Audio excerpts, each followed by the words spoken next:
안녕하세요. 엘리후의 말이 계속되고 있습니다. 오늘 본문은 욥기 36장 16절에서 33절입니다. 16절. 그러므로 그분은 당신을 고난의 입에서 꺼내 고난이 없는 넓은 데로 옮겨주셨고 당신의 식탁에는 기름진 음식으로 가득 채워주셨습니다. 앞에 15절에 나오는 가난한 자가 곤고와 학대를 당하는 것을 보신 하나님께서 관심을 쏟으신 결과에 대한 내용입니다.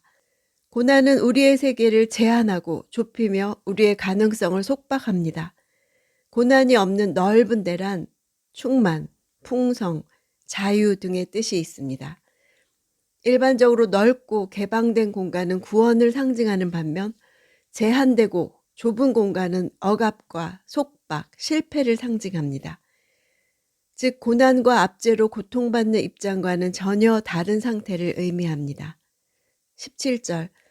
그러나 당신은 악인이 받을 심판으로 가득합니다. 심판과 공의가 당신을 붙들고 있는 것입니다. 욥이 앞절과 같은 하나님의 복으로 가득하지 못하고 악인이 받을 심판으로 가득하다는 뜻입니다. 악인이 받을 심판이란 악인이 받을 유죄 판결을 받았다는 뜻입니다. 공의로운 심판을 받았다는 것입니다. 18절.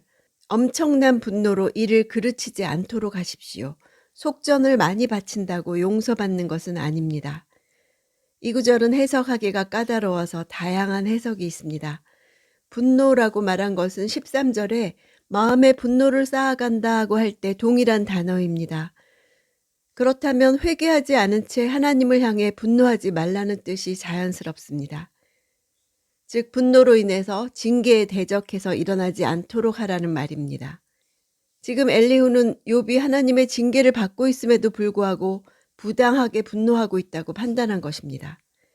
뒷절을 직역하면 대속물의 위대함이 너를 그릇되게 하지 말게 하라입니다.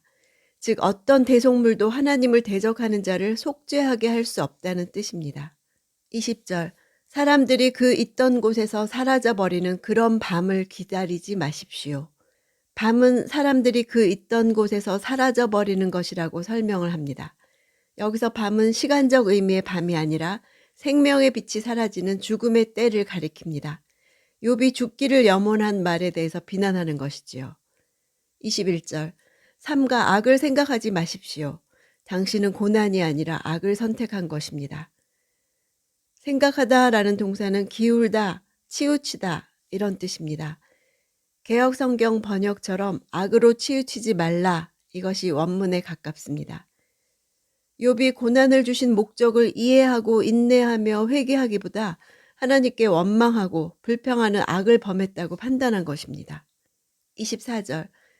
당신은 사람들이 늘 노래해 왔듯이 그분이 하신 일을 찬양해야 함을 기억하십시오.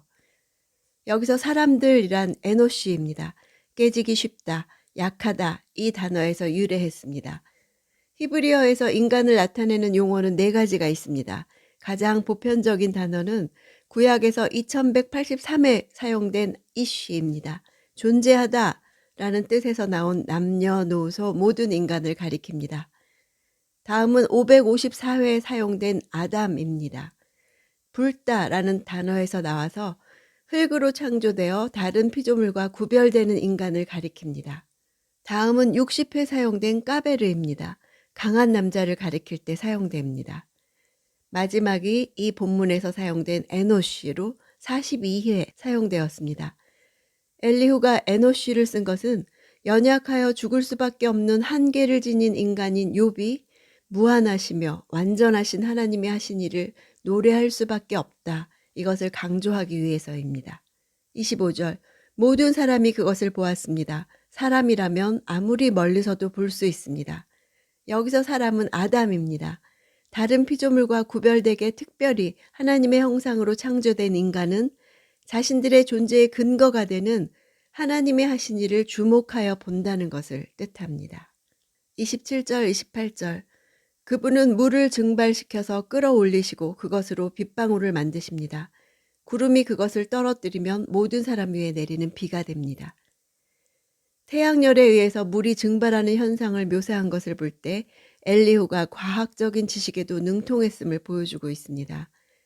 건기와 우기가 분명하게 구별되면서 전반적으로 물이 부족했던 근동 사람들에게 있어서 이처럼 하늘에서 내리는 풍성한 비는 하나님의 전능하심과 자비로우심을 보여주는 대표적 사례로 여겨졌습니다.